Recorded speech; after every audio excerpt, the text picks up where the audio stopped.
Hi everyone, I'm Chris Harriman with Animal Health and Public Safety, and this is the Weekly Report.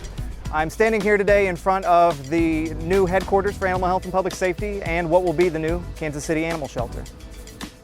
For the first time, Kansas City will have a shelter designed specifically to take care of all of our domestic animals. It will also be the first time animal control officers will be in the same building as the shelter. This Go KC project will be completed later this year. Memorial Day is the unofficial kickoff to summer. In recognition of the Memorial Day holiday, on Monday, May 27th, City Hall and other city offices will be closed. Curbside trash and recycling pickup will also be delayed one day that week. For example, residents who usually have Monday collection will receive the service on Tuesday, and residents who usually have Friday collection will receive it on Saturday. The summertime curfew also begins Friday, May 24th, and runs through the end of September. For minors 15 and younger, the curfew is set at 10 p.m. For minors ages 16 and 17, the curfew is set at 11 p.m. in most parts of the city. For more information about the curfew, visit our website at kcmo.gov and search curfew. Scooters and e-bikes are a great way to get around town. A new scooter and e-bike pilot program just launched this week. Very pleased to announce, as we did this morning, the 3 preferred providers of this shared use transportation system. And that is Bird, Spin, and Ride KC. Those are the 3 providers that best demonstrated they were able to achieve the objectives and goals that we set out to achieve.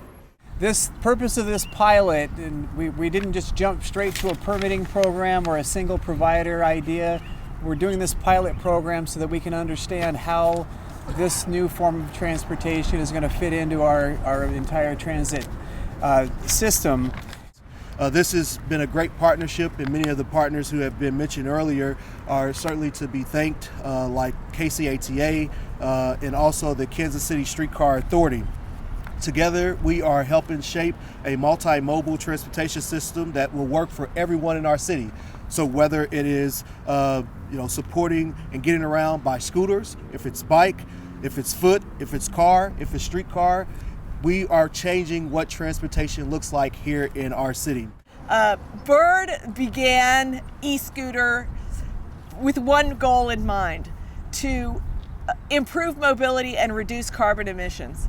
And I want to thank the leaders and the officials of KCMO for really believing in that mission. First, I want to just take one quick second to thank city staff and electeds for working on great infrastructure projects like these new bike lanes that we're on here. Without these types of projects, things like scooters and electric bikes are going to have a lot harder time interacting with the rest of traffic around us. So it's tremendously helpful for the entire city, no matter what mode of transportation you choose. This is about building a diverse transportation network so that anybody who wants an option has it available and knows that it'll be out there well maintained and high quality for them at all times. Hopefully we'll see you all out riding soon, and thank you.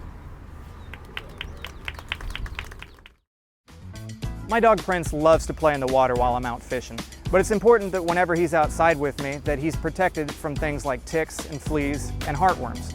You can get preventative from your veterinarian in a topical form or a chew that'll keep them safe while they're outdoors this summer.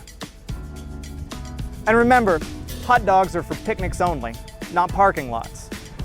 Don't leave your dog inside a car, as temperatures can rise quickly and can endanger the life of the animal.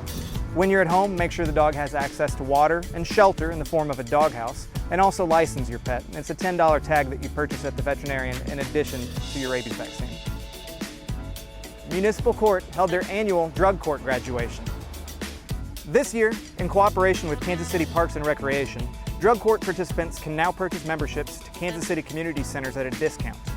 Exercise has proven to enhance the participants' overall wellness. Now check out this video about the Municipal Drug Court program, along with these other great videos. For the Weekly Report, I'm Chris Harriman. Have a good week. It is National Recovery Month, and Kansas City's Municipal Court has a special program called Drug Court, which celebrated by recognizing graduates of its recent program. Now, the court has also received a $1.9 million grant, which will allow it to expand its program, which provides offenders treatment in lieu of jail time. This life is It's so good on this side, man. I'd rather take the bad days on this side than all the good days I thought I had on that side. What's important to remember is that when these people are coming to drug court, they are at the lowest point in their lives. In order for you to be mandated to go to treatment, that means you've probably exhausted all your own options. It means it's very likely you're serving jail time. It means you probably are homeless if you're in our court. And the fact that people come out of that scenario, they work hard instead of deciding just to serve their time for 6 months or a year. They go out, they get treatment, they keep coming to see me every week or every other week. They're the ones that decide to do it the hard way. Life is great on this side. You know, in the 3.5 years since I've graduated, I've gone to med tech school, I've become a CPS specialist, and my boss just promoted me Tuesday. You know, I'm a little overwhelmed. If there's anything I can do for anyone to give back, because that jungle that we're in is hell, man.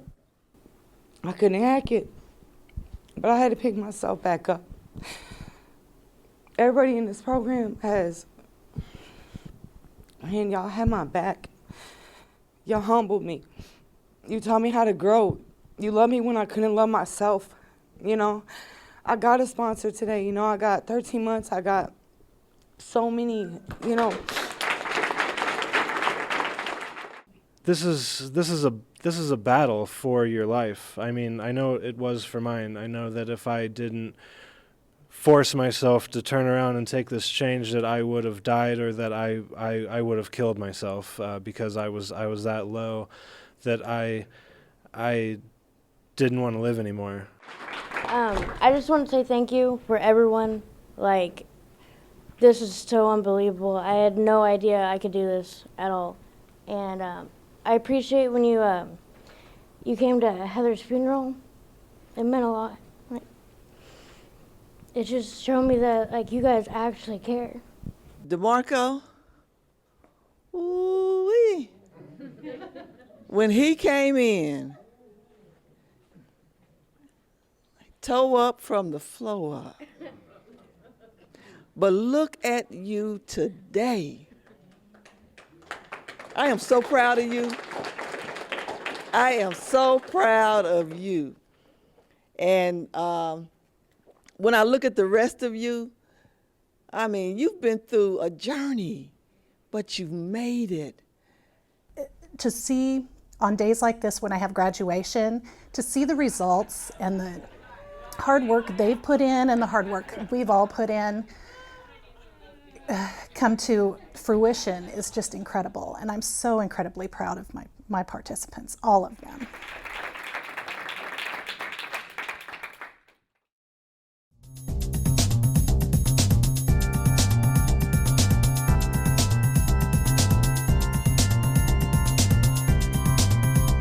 I'm Chris Hernandez with the City of Kansas City, Missouri, and this is your annual Go KC Progress Report.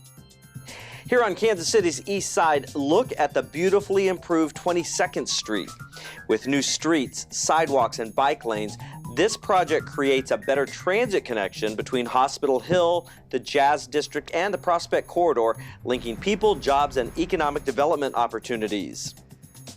In June 2018, we started construction on the city's new animal shelter in Swope Park at Gregory and Elmwood. The Kansas City Campus for Animal Care will replace the city's current shelter, which is 40 years old and overcrowded. The new city-owned shelter opens in late 2019 and will enable our animal health and public safety officers to share space with the animal shelter for the first time. I'm Henry Tanner. I'm standing on the new construction site of our new animal shelter.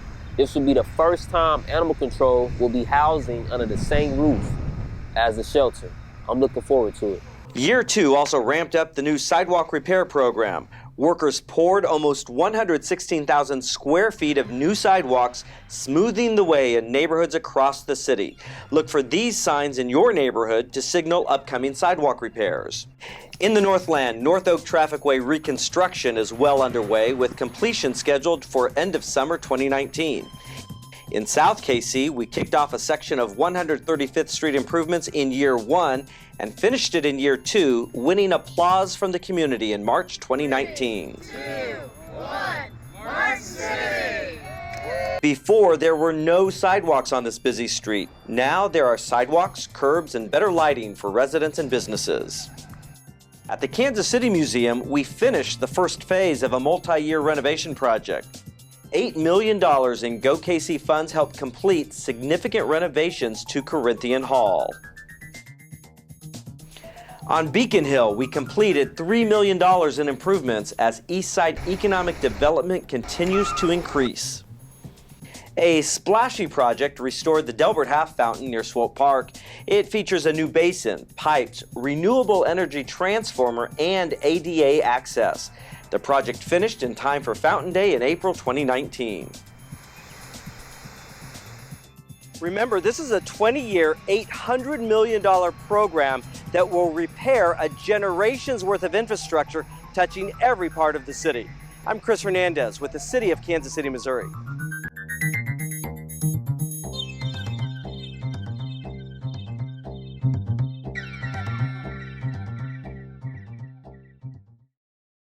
Stoneline Puppets is a Kansas City fixture that has educated and entertained audiences in Kansas City and around the world.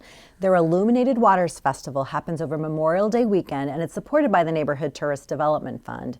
Today we are at the home of Stoneline Puppets in their studios and in their offices with artistic director and founder Heather Lowenstein. Heather, thank you so much for having us here and giving us a sneak peek of what's going on behind the scenes. Of course. Thank you for coming out here and letting everybody know what we're doing. So Stoneline Puppets has been around for how many years? We have been around for 27 years. Oh my goodness. Yes, it's been a long time. I started the company when I was 3. Of course. But, yeah. And Illuminated Waters, can you tell us the story that's behind Illuminated Waters? Sure. Illuminated Waters is the reimagining of what we used to do, which was called Mother's Day for Mother Earth. And it grew too big at the Nelson Atkins Museum, so we decided to change it. And we moved it to the park across the street, Tice Park. And now it's 2 days, not 1. And it's not just a giant puppet show. It's a water festival and art festival in the evening. And then we have the giant humongous puppet show. This year it's called the Starfish.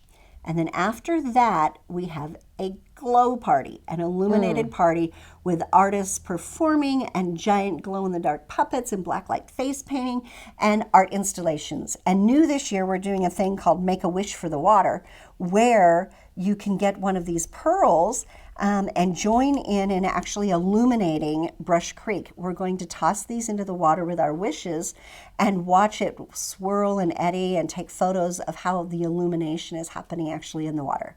And then, of course, we're going to collect them all with all the trash that's in Brush Creek and pay it forward. And how did education, environmental education, how did that start to work its way into your programming, or has it always been part of your programming? It actually was always part of it. Okay. I was kind of an environmentalist before I was a puppeteer. And it really got off with Stone Lion when we were performing for the zoo. So back in 1994, we actually had a stage at the zoo. And that was our first environmental puppet show, the Eco World Tour. And we performed there and at a lot of other zoos. And I mean, we were doing like 300 shows a year at the zoo. And from that, it expanded to where we were able to take it into the schools, into festivals, fairs, and work all around the world doing it. And you are a cultural ambassador for Kansas City. Can you talk about what that means, where it's taken you, and then your upcoming project and how that kind of led to National Geographic? Well, I have been asked for several years now, this is our 5th year, by the U.S. State Department and the U.S. embassies to go overseas and actually train teachers to use art to teach about climate sustainability. I've been working with universities and other school districts in Ukraine, Fiji, Cambodia, Laos, Vietnam, and this year we are doing a project that's multi-years long with For the Sea Productions and National Geographic Israel, where we are going to start #PlasticFreeRedSea.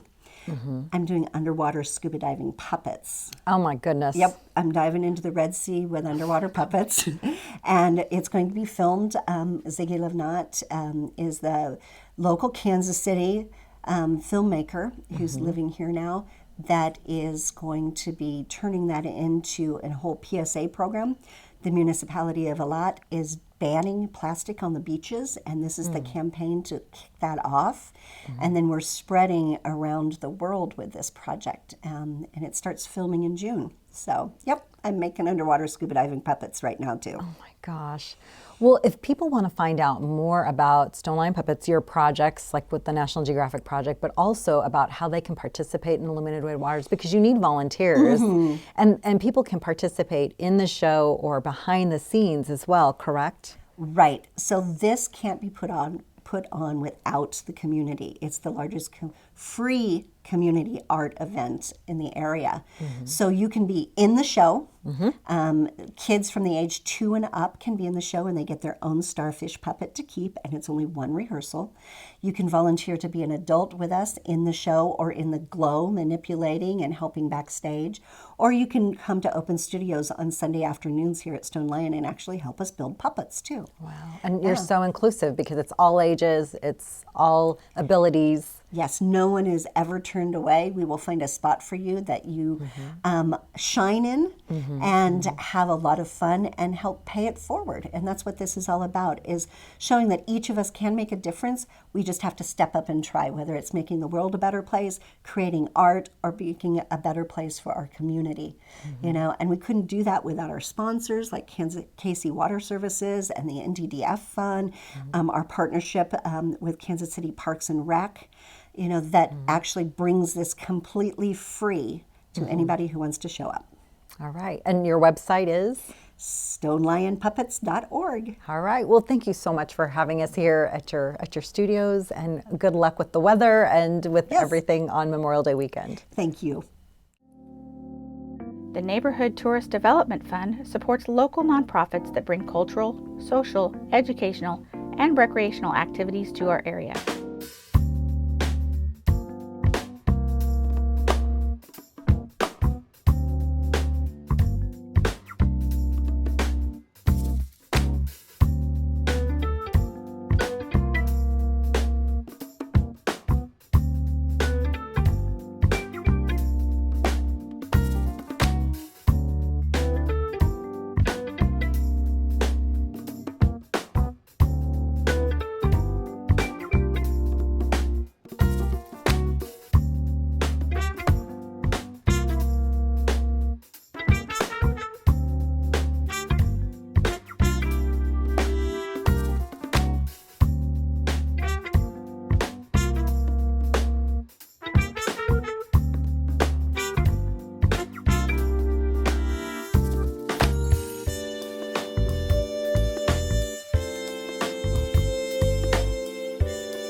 To learn about additional upcoming events, visit kcmo.gov/ntdf.